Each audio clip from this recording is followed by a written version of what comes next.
Bonjour à tous, troisième mi-temps revient cette semaine. Alors la semaine dernière c'était la première avec évidemment Stéphane Moulin dans une émission très intéressante.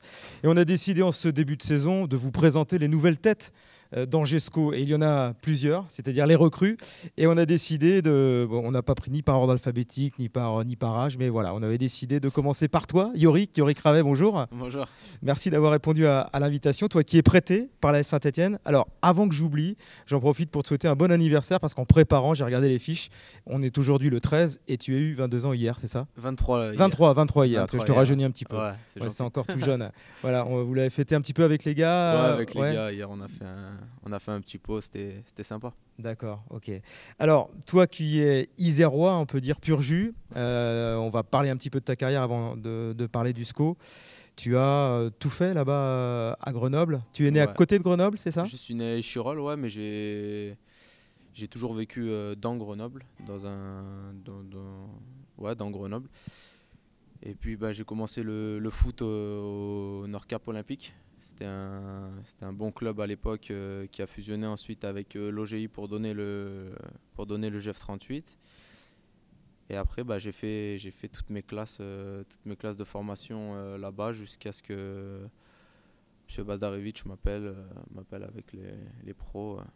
Johan Ravet, petit, voulait faire footballeur professionnel ou comment ça s'est dessiné tout ça? Bah, ça s'est décidé au fur et à mesure que les choses évoluaient. Et je pense que quand on est jeune, on ne prend pas forcément trop conscience du fait de pouvoir ou pas devenir professionnel. On regardait tous la télé, on avait tous envie de faire ça, mais je pense que c'est à partir plus de 17 ans pour arriver, je pense, à atteindre ou à comprendre qu'on peut devenir. Rapidement, tu as vu que tu avais des qualités. On a vu que tu avais des qualités, forcément. Ouais, après Pour sortir du lot.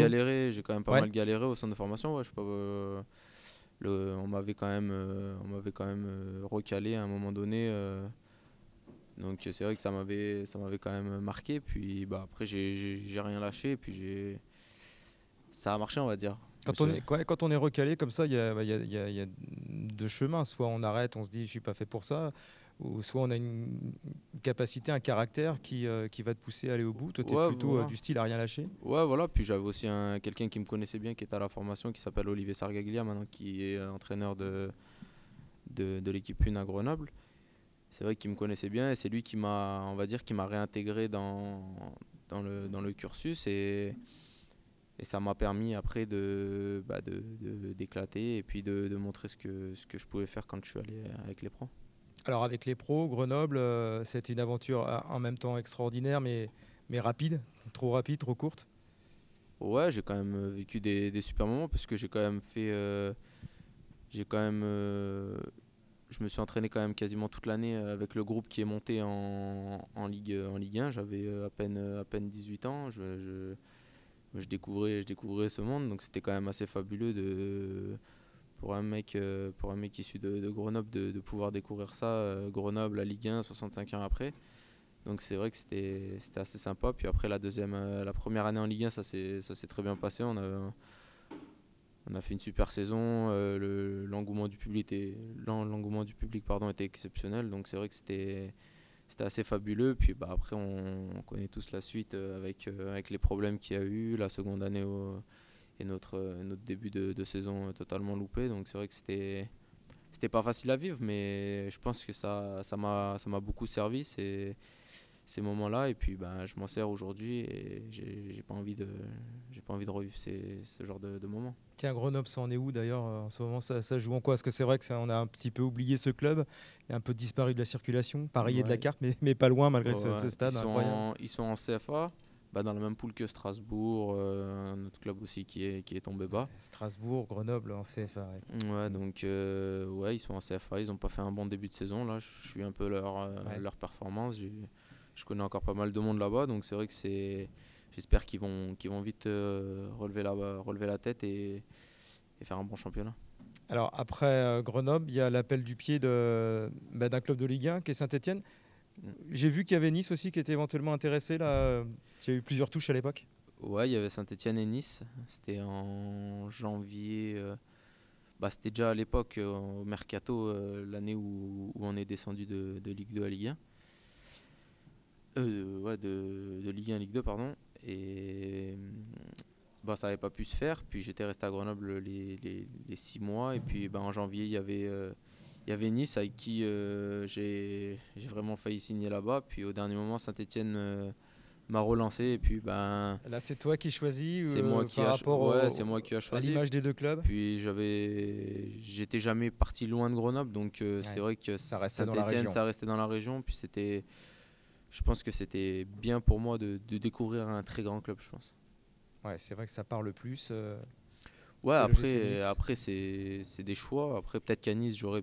ça se serait peut-être passé différemment. Ça se serait peut-être bien mieux passé au niveau du temps de jeu, même si à Saint-Etienne, ça s'est très bien passé, malgré que j'ai pas eu le temps de jeu que j'espérais. Mais après, ça fait partie du ballon et c'est comme ça. J'ai toujours travaillé et voilà, maintenant, je regarde pas mes choix. Tu es encore de toute façon sous contrat. Il te reste combien de Ouais. saisons de Il me contrat reste avec Saint-Etienne? encore un an à la fin de cette saison-là, D'accord, donc c'est en une saison 2014. Ouais. importante. Tu as été un peu déçu de ne pas être conservé ou tu t'y attendais parce que tu n'avais fait que quelques apparitions? Non, non, ça, c'était une volonté aussi de ma part de m'aguerrir et de vouloir avoir du temps de jeu ailleurs. Parce que je pense que j'étais arrivé à Saint-Étienne à un moment où fallait que je change. Je pense que c'était mieux. Parce que si c'était pour refaire encore une saison à 4-5 matchs, ça m'intéressait pas. Le coach Galtier l'a très bien compris et au contraire, c'est lui qui m'a même qui m'a poussé à faire ce choix-là. Donc c'est vrai que c'était mieux pour moi de faire ça. Il y a eu des blessures qui t'ont un petit peu embêté ou l'effectif était tout simplement trop important pour que tu puisses aller taper à la porte? Enfin, taper à la porte, tu l'as fait, mais pour rentrer, pour... Non, ouais, Voilà. après, bah, c'est vrai que j'ai été blessé au mauvais moment. Je me suis claqué 2 fois au début du championnat, là où bah, l'équipe prend forme et Ouais. le groupe prend Mm. forme. Donc après, c'est vrai que on cravache, mais c'est pas facile quand une équipe tourne bien, où il y a quand même pas mal d'internationaux devant. Donc c'est vrai que c'était pas facile, mais ça m'a permis de voir comment ça se passait. Et puis on verra à la fin de l'année ce qui se passera. Tu as quand même eu des stats intéressantes en CFA, donc des clubs qui t'ont sollicité. Tu avais le choix, là, évidemment. Oui, j'avais le Ouais. choix, mais comme je l'avais dit au coach à coach Moulin et à Olivier Piqueux, je leur avais dit que au mercato dernier déjà ils me souhaitaient me faire venir pour un prêt aussi, pareil, de 6 mois, mais malheureusement ça s'était pas fait. Et puis ben là cet été quand ils m'ont rappelé, je leur ai tout de suite dit oui parce que j'avais déjà vu cette équipe d'Angers qui jouait au football et Tu avais que déjà joué contre eux, j'avais déjà? déjà joué Ouais. aussi contre eux. Puis je pense que c'était le club qui me convenait le mieux à ce moment-là. Par rapport à ton style de jeu, par Ouais. rapport Par à ta rapport ouais, position sur le terrain, par ma rapport à ce que le coach cherchait? position, ce que le coach recherchait, ce que j'ai vu de cette équipe surtout. Malgré l'année dernière, je pense que l'année dernière, à part le mauvais passage, je pense qu'il y a eu quand même des très bons matchs. Mais c'est vrai que mon choix c'est très vite fait. D'accord, il n'y avait pas d'autres clubs, là, enfin, oui, forcément, un ou deux peut-être, mais Ouais, il y c'est avait quelques clubs de ouais. Ligue 2, mais c'était intéressant, mais c'était pas ce que je recherchais forcément. Bon, avant de parler là, de ton arrivée à Angers, un petit mot sur l'AS Saint-Etienne. Dis-moi, ils font un super début de saison, ça ne t'étonne pas? Non, bah ils ont pris quand même des mecs pour tenir la route. Ils ont pris Amouma, Brandao. Ouais, ils ont pris des super joueurs. Bah, ils ont loupé leurs 2 premiers matchs, mais Oui, quand là même. Mais ça va ouais, mieux. depuis Coach ça, Galtier a fait du ménage. voilà, et depuis bah là ça va plutôt bien pour eux. J'ai encore quelques contacts là-bas, donc c'est vrai que ça se passe plutôt bien. J'espère qu'ils vont encore faire une bonne saison et faire mieux que l'année dernière. Il y a un garçon qui explose, c'est l'international gabonais, le franco-gabonais Pierre-Emerick Aubameyang. Tu arrives en même temps que lui, je crois, Ouais. à Saint-Etienne. Parle-moi un peu de ce garçon là qui a des capacités Bah, physiques énormes. il a eu un temps d'adaptation sur les 6 premiers mois où il est resté, où il a quand même joué, mais il n'était pas aussi décisif qu'il ne l'est maintenant. Et puis l'année dernière, il a pris conscience de tout son potentiel et il était en réussite. Et puis ça lui a souri. Quand vous mettez 16 buts dans une saison, c'est quand même pas mal. Et puis cette année, j'espère qu'il va faire mieux, parce que c'est un bon mec.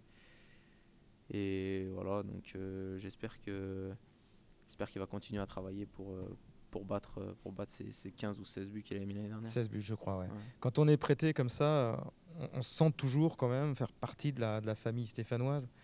C'est un peu Ouais, compliqué c'est un peu comme sentiment. particulier, Ouais. mais c'est vrai que j'ai toujours des contacts là-bas. Donc après c'est aussi la part des faut faire la part des choses. Je sais que je leur appartiens toujours, mais que pendant un an, je suis au SCO, et que je donne tout pour ce club qui m'a accueilli, et ça c'est important à mes yeux.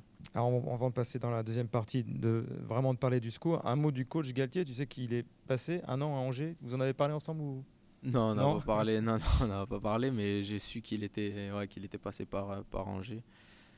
Passage éphémère, hein. Un an, c'était il y a Ouais, c'était 19 ans de cela, 1993. Donc c'est... les vieux. Ouais, t'étais, ouais, ça- ouais. J'étais T'étais tout gamin. J'étais Et, un garçon encore. donc voilà. Mais parle-nous un peu de ce coach-là, parce que nous, on s'en souvient ici comme d'un joueur, d'un bon latéral. Et c'est aujourd'hui un des coachs qui a des résultats, qui a l'air peut-être très proche de ses garçons. Il est très proche de ses joueurs, un peu à l'image du coach Moulin. C'est vrai que c'est important pour la vie de groupe et pour l'ambiance qui y règne. Et je pense que aussi le fait de connaître ce club de Saint-Étienne avant de passer entraîneur numéro 1, il était adjoint d'Alain Perrin, donc je pense qu'il connaît aussi la maison, donc c'est pour ça qu'il a de bons résultats. Et moi, je sais qu'il m'a vachement apporté, malgré mon faible temps de jeu. Il m'a quand même beaucoup apporté. Il prend encore des nouvelles. Comment ça se passe, les relations, quand on est prêté? Non, là, j'ai pas eu de nouvelles depuis. Je pense qu'il a d'autres soucis. Non, j'ai pas eu de nouvelles depuis la fin du championnat. Bon, ce qui est sûr en tout cas, c'est qu'il t'a forcément déjà vu, parce que tu as déjà marqué la Ligue 2 de ton empreinte. On en parle tout de suite là, dans la deuxième partie de troisième mi-temps avec Yorick Ravet.